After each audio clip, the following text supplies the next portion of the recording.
Well, I landed safely. Those macadamia farms that you and I were looking out the plane window at were probably around this area here in the Alstonville Plateau. Might not have been looking down on this exact farm, but definitely some that were close nearby. And it's a lovely sight from the aeroplane, obviously much nicer down here at ground level. But the reason I wanted to do this little update is while I was in the air, the macadamia price came out from Australia's biggest macadamia processor, Marquis. Now, Marquis are also in South Africa. It's a separate business, but they market nuts together. And if you take all the Marquis labels, it's the biggest macadamia processor in the world, and it takes at least half of Australia's nuts. So when they come out with the macadamia price, usually everybody else follows suit. And it's, depends on, fine print, obviously, as to how they differentiate. Won't always be the same price as Marquis. Some processors sometimes want to corner some more of the market, so they'll bid higher. Others might bid a bit lower, really depending on what they think they can get for their nuts. And also, the individual markets that they're there to serve. However, no more mucking around. The price for Marquis is $3.20. Now, when we talk about a general price for macadamias, we're talking about 33% kernel recovery and 10% moisture. This is a standardised figure, and while they pay more for higher kernel recovery and obviously lower for less, the 33% is what we all base our comparison on. So, when we talked about last year's prices being $1.70, we were also talking about 33% kernel recovery.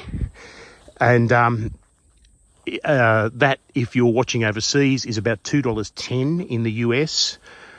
And if you're watching in South Africa, it's about 40 Rand. I think South Africa may have different moisture levels for their pricing. I think they standardise at 3.5% moisture. But one of you please correct me if I'm wrong.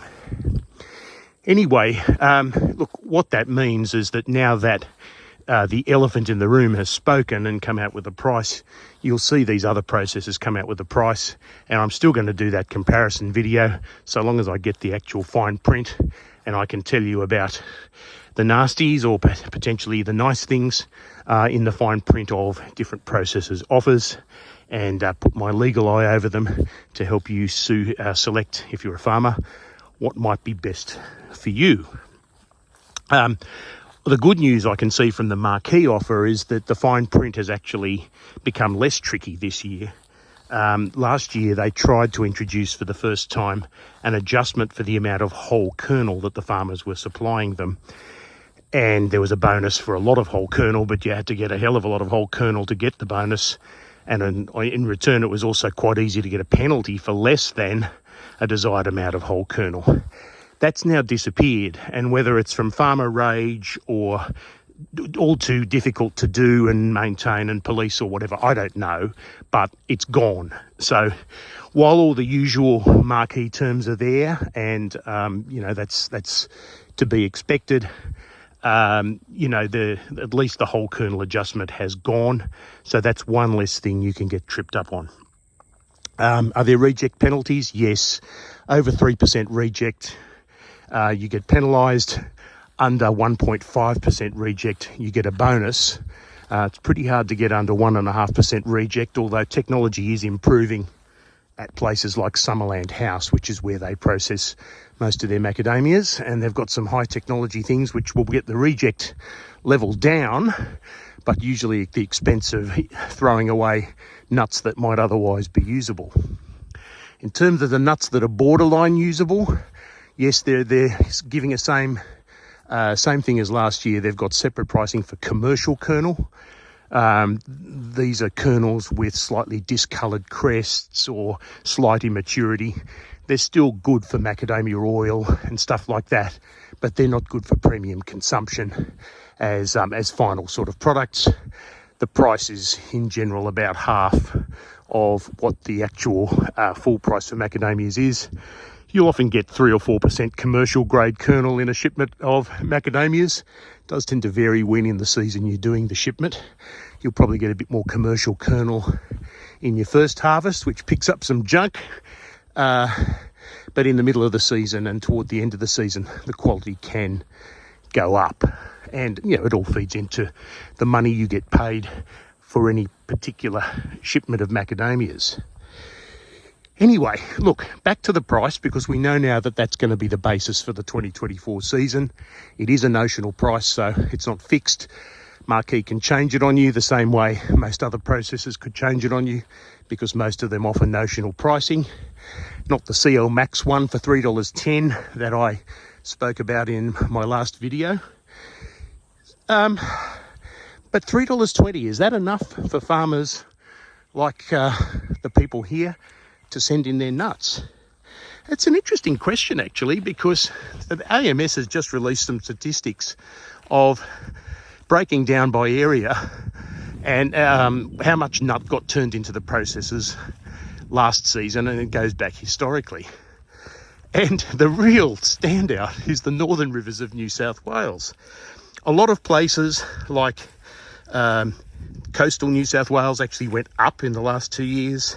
Southeast Queensland marginally up, Bundaberg marginally up, Gympie sort of about the same. But the northern rivers in the last 2 years, so in 2021, they were contributing 13,000 tonnes to the crop. In 2023, they turned in about 7,200 tonnes. Now that's a really big drop, all from one particular region, and it's the only area that had a huge drop. I suppose in percentage terms, the mid-north coast also dropped fairly substantially. But you can see from that, you know, there was a different attitude towards sending the crop in.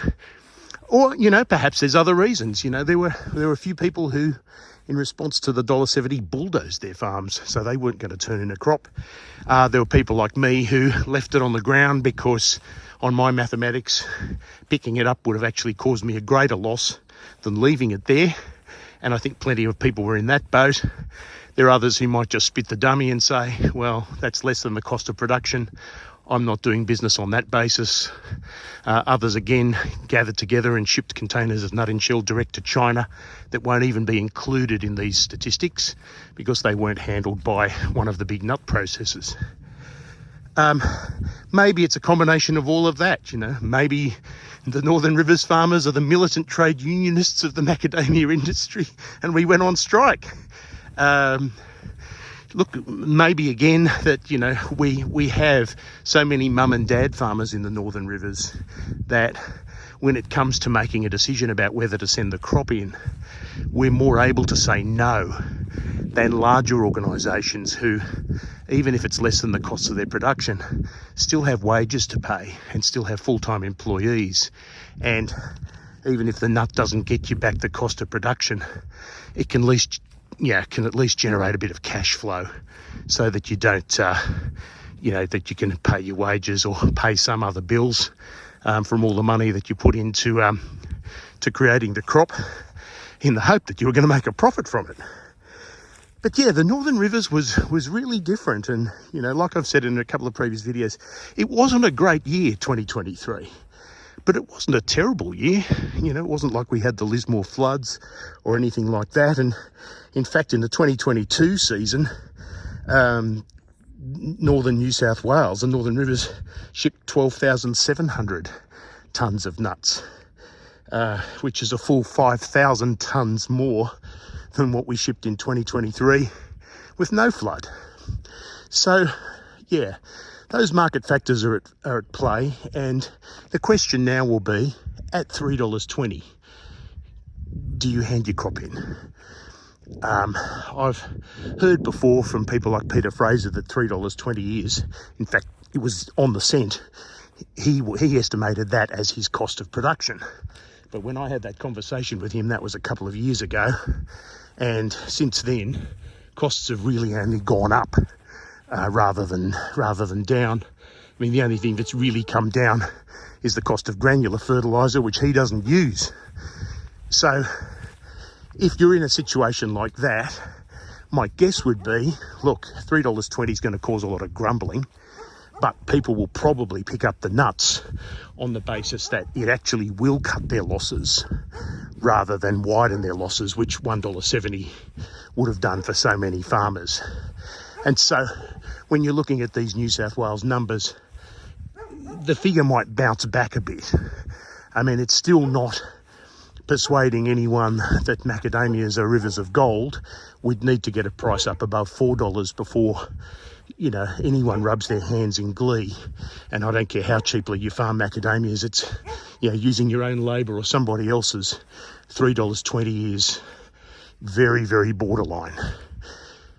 But look, on the positive side, I'm always a positive thinker when I can be, and it is a big jump in the price, but, you know, Marquis are having a meeting in the Ballina RSL with their growers. You know, they send the price offer out first, and then they tend to have a meeting with their growers to try and sell it to them.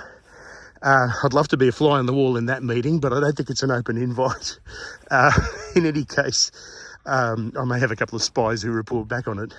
I suspect there'll be a little bit of aggro, and I suspect there'll be people from Marquis saying, well, listen, it's nearly double last year's price, so be grateful. Double last year's price, of course, means nothing when last year's price was a record low and just unsustainably low, and caused, you know, again, some agro farmers to just bulldoze their farms and decide to grow something else in an area here in the Northern Rivers where you can grow pretty much anything you want to, and there are other opportunities for making a profit other than macadamias. This whole area once grew peanuts, and the people who changed from sugarcane farming might be looking at changing back again because sugar prices are at record highs, while these macadamia prices probably aren't recovering at the rate we would want them to. Anyway, look, stay tuned, and you know, I don't encourage people to subscribe, but if you do want to see a comparison of all the processes and their fine print, that is coming. So keep an eye out on my channel. I will try and do that. Again, putting out the call for anyone who receives these written offers from the major processors to send them through. You can contact me by Googling Nutkin Farm, and there's ways of messaging me, and that would be very much appreciated. You will be contributing to a show that will assist a great many farmers in coming to a decision. Thanks for watching, guys. I will be in touch again soon. Bye for now.